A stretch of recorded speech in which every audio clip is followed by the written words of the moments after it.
tomato jam. So here are the tools, utensils, and equipment that we are going to use in this activity. First, we need measuring cups, a tablespoon. So we have bowl. We need also the knife, and we need also the preserving jars. Okay, we need the chopping board, and then this one, we need the strainer and the mixing bowl. And for the equipment, we need blender, and we need also the gas range or the source of heat.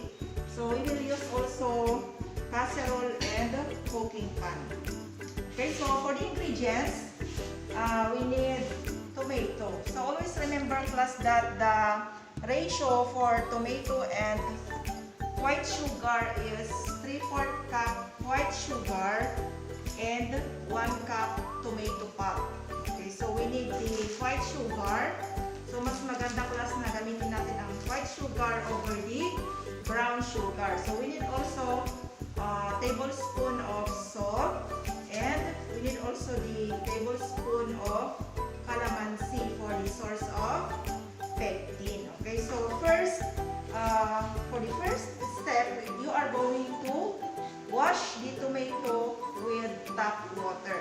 So hugasan ng mabuti. Then after that, we are going to slice and remove the seeds. Okay, so madali lang naman, di ba? Hindi ito mahirap na gawin.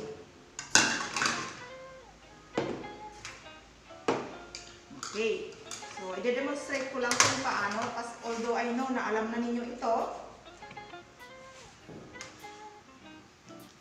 Okay, so slice, and then we are going to remove the seeds.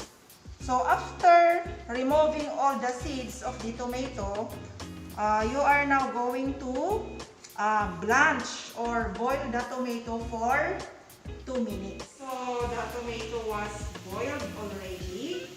So I can now remove the peel of the tomato. So you can just do like this. So, ganyan lang. So madali na siyang tatanggalin. Ayan.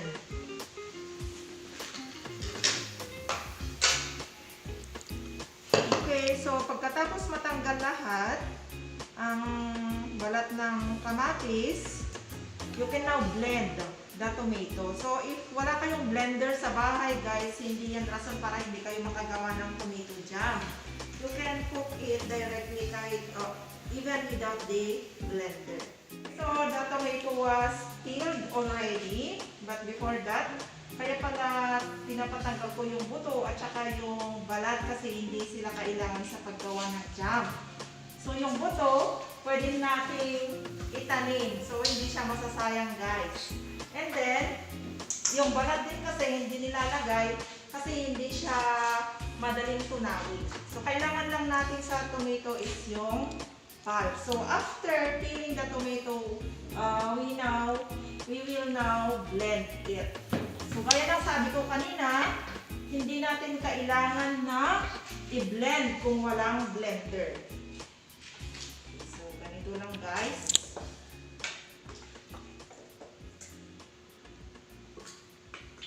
So kung walang blender, habang niluluto natin, pwede natin siyang i-mash doon sa palayo. Pero kung may blender naman kayo, guys, so mas madali kasi kung may blender.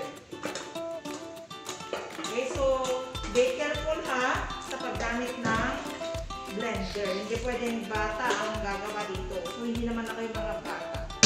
Mga binata at dalaga na kayo.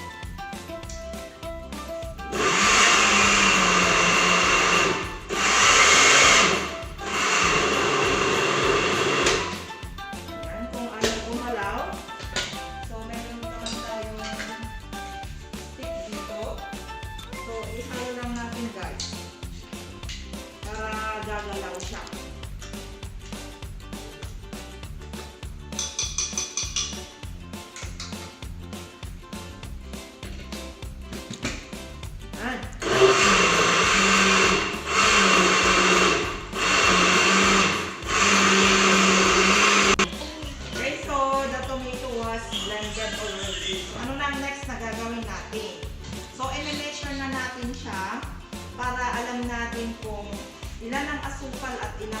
tomato juice, and salt ang ihahalo natin. Okay, so, idiretso na natin sa cooking pan para hindi masyadong marami ang huhugasan. Ayan. So, we have 1 cup.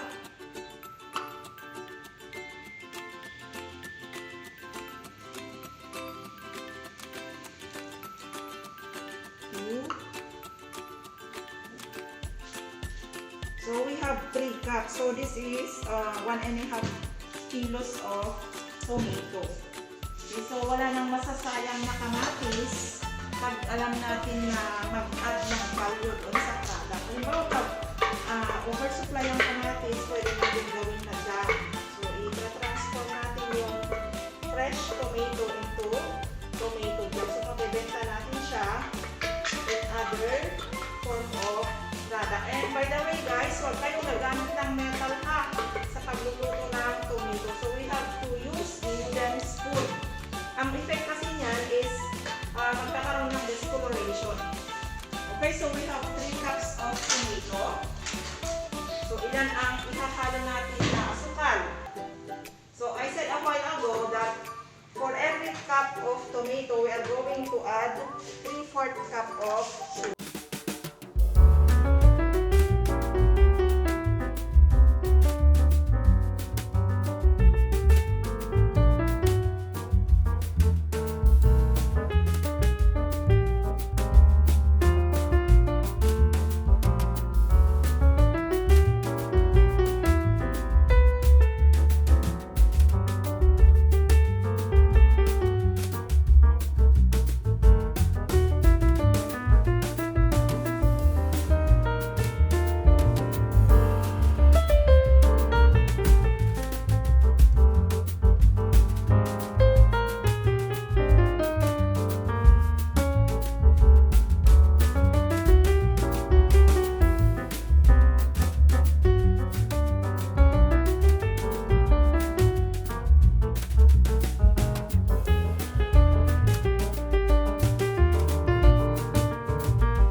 Tomato jam is already boiling. You are going to low fire the fire. Yung apoy pa paliitan natin para hindi siya masusunog. Kasi masusunog siya. Yung asukal guys, madali lang na masunog. So mamaya, pag medyo malapot na ito, so iti-test natin kung luto na. So hindi rin pwedeng overcook kasi magiging matigas yung jam natin. So we are going to use the cold plate test. So ipapatak natin yung jam dito sa tubig. So na-discuss na natin dati ito ha. So papatakan ko ng jam kapag ito ay luto na guys. So hindi siya mag-spread out. So subukan lang natin ha. Tingnan natin. Try lang. Yan. Okay, papa. So nakita natin na naghiwa-hiwalay yung jam natin. So, meaning to say, hindi pa siya luto.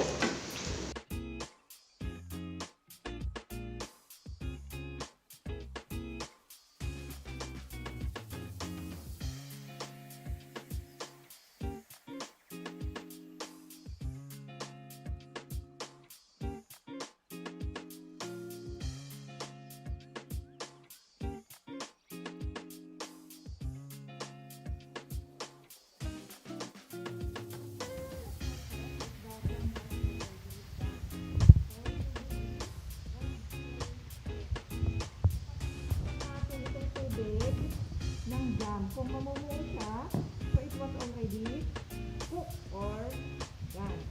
So guys, as you can see, so hindi na siya nag-spread out. Meaning to say, the jam was already cooked.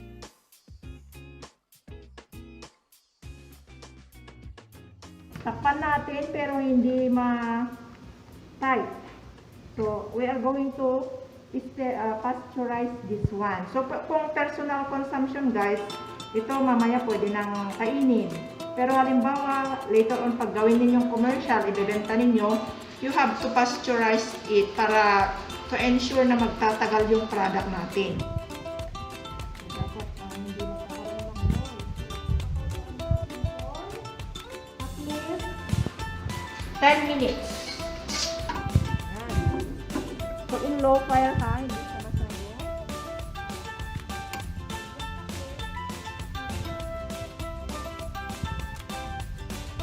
So this is now the finished product. So we have now the tomato jam. Okay, so it was already pasteurized. So pwede na natin siyang takpan ng mahigpit. Yan. Okay. Masarap ito guys, promise. Yan. So if we have the sealer, isisil natin ito later on. And then you are going to design also for the seal, for the label of this product. Okay, so as you had observed, hindi mahirap gawin ang tomato jam guys. So later on, kapag maraming supply ang kamatis, you can do your own tomato jam and then you can market this one. Pwede natin ibenta ito sa ating mga kakilala. And kapag nagustuhan ng mga customer natin, pwede nating palawakin and then you can make it you can make this as a business. Okay, thank you very much.